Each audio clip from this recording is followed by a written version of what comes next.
expand our imagination. Justification for being what you are.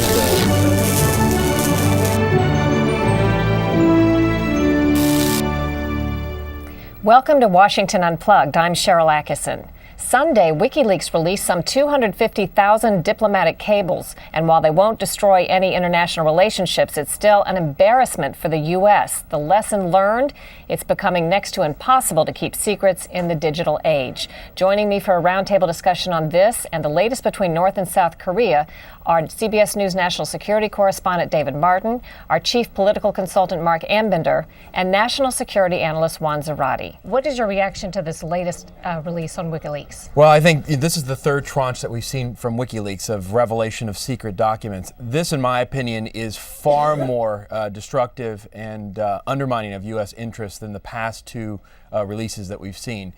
That's because it reveals a whole scope of activity that the U.S. is engaged in diplomatically. Everything from concerns about Iran and North Korea to the Middle East peace process to concerns about terrorism. And it reveals not just titillating and embarrassing details, backroom deals and such, but really gets to the guts of internal U.S. government assessments about what we know about foreign leadership, what we know about foreign government activity, and how certain activities are actually monitored. And so I think this is really, the past revelations have been quite serious. This is incredibly serious and dangerous, I think, to our national security, and really does damage to the sense of the ability to do business with the U.S. government. If the U.S. can't keep secrets, if we can't keep quiet what is meant only for the diplomats' ears, then people are not going to want to cooperate with us, and they're not going to be very candid with us. And I think this does some long-term damage, unfortunately, and you're going to see damage control for weeks to come from the State Department. Let's go to our David Martin at the Pentagon. David, what is the reaction there to this release, and are they taking it, obviously, I would guess, as seriously as Juan Zarate says? Well, they are, and for one added reason, because the Pentagon was the source of all these documents in a way, because all these documents are believed to have come from one single Army private who was in a communications center in Balad, Iraq. But in this digital age, he was able to download literally close to 1 million documents that he simply walked out of the communications center with on a CD. And it amounts to the largest compromise of classified material in history, and the Pentagon is very embarrassed by that and is trying to do something about it so that it doesn't happen again. I mean, the first thing you do is you ban all thumb drives and CDs from these communications centers, but it's probably going to also restrict the flow of intelligence so that a 22-year-old private sitting in a communications somewhere does not have this kind of access to begin with. Marc Ambinder, a political correspondent. Once this information is taken, even if improperly, is there really anything that can be done to stop others from using it, be it WikiLeaks or someone in the traditional press, or is it just out there? Well, there are two mechanisms. One is prosecution of those who had access to the information and illegally gave the information, disclosed it to others without appropriate clearance, which is what they seem to be doing against Private Bradley Manning. The other is simply shame, which is to say that the administration is doing its best to try and shame media organizations into being very careful with what they publish or to not publish some of the cables at all. But they really don't have too many weapons in their toolkits. Once this information is out, it's out. And in some ways, it's in the administration's interest, once the information is out, to try and contextualize it as much as possible, lest it be read wrongly.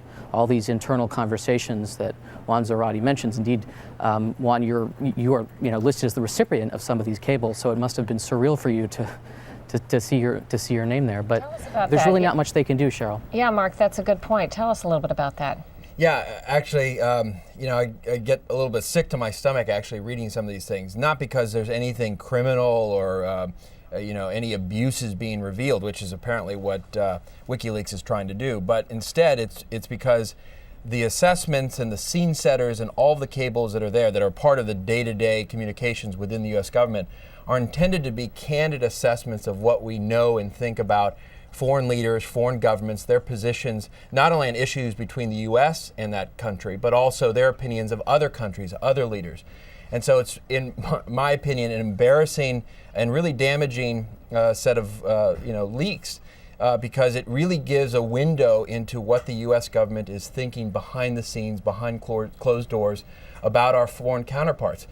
Some of these things are very raw, candid assessments, things that are never intended to even be presented to a foreign government. In fact, some of these documents are secret no foreign, meaning they're never to be shown to a foreign government. But they're never even supposed to enter into the diplomatic discourse. And part of the art of diplomacy, if you will, is to soothe out the rough edges that is part of the day-to-day global diplomacy that we're engaged in. What this revelation does is it reveals that sort of ugly underbelly of day-to-day diplomacy in a way that was never intended. And I think that creates huge problems for the U.S. government. Quickly, then we're moving on to another topic, but how was it that your name was in the documents? Well, I was former Deputy National Security Advisor for Combating Terrorism in the White House, coordinating all our counterterrorism and transnational threat activities. I was also an Assistant Secretary of Treasury. And so, no doubt, my name appears not only in distributions, where I would be tagged to read certain cables, but I may be actually mentioned in cables. I haven't seen those, but a little bit surreal now being on the outside reading my name in these releases. And quickly, David Martin, if you will, if you were the head of WikiLeaks, would you be afraid for your safety? I don't know if I'd be afraid for my safety. I'd be afraid for my freedom, though. I think this is going to agitate more governments to take legal action against Julian Assange, the head of WikiLeaks. And that includes this rape investigation that's going on in Sweden, which the Swedish government now seems to be quite serious about pursuing. So he's going to have people looking to lock him up for some reason, if not for leaking the documents. If they can't make that a crime, they'll try to find something else in his life that was a crime so that they can get him off the street. All right, we want to move along to talk about the tensions between North and South Korea. First, I want to ask Juan, just for a quick assessment, how dangerous is this to us here in America? Well, I think it's dangerous in a couple of ways. We know that North Korea is unstable. They're going through a succession in Pyongyang. Kim Jong-il passing on power, at least attempting to his youngest son, Kim Jong-un. So there's succession battles underway. They're also being quite belligerent, and they're being quite open as well about their nuclear capabilities, having revealed to U.S. Scientists this new facility for uranium enrichment. So North Korea is a source of instability, potential war in the region. That's not good for the U.S. We have troops in the region.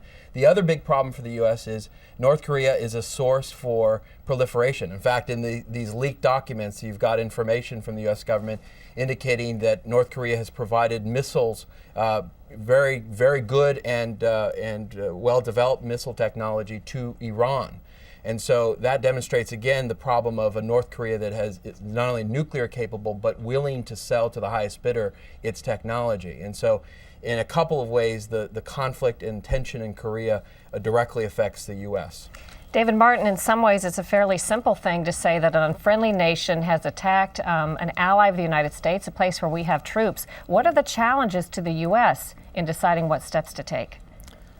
Well, the aim here is first and foremost to avoid a war which would be just a disaster for everybody on the Korean Peninsula, north and south. But you can't just keep continually rewarding bad behavior by North Korea by agreeing to whatever their demands are. So right now they're trying to counter with this show of force, a big exercise off the west coast of Korea involving a U.S. aircraft carrier. But then that runs into a different set of objections from China, which doesn't like U.S. Military maneuvers within its 200-mile economic zone, which is a zone it claims off its coast, which is not recognized as a boundary in international law.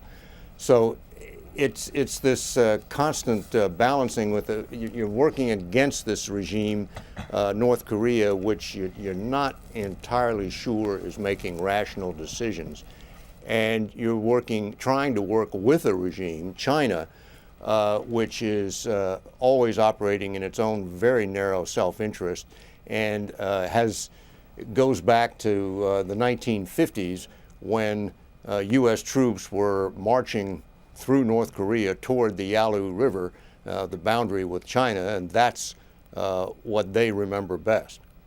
Marc Ambinder, what are the political considerations? Will we at some point get a very clear message from the Obama administration, do you think, as to what they think needs to be done as a result?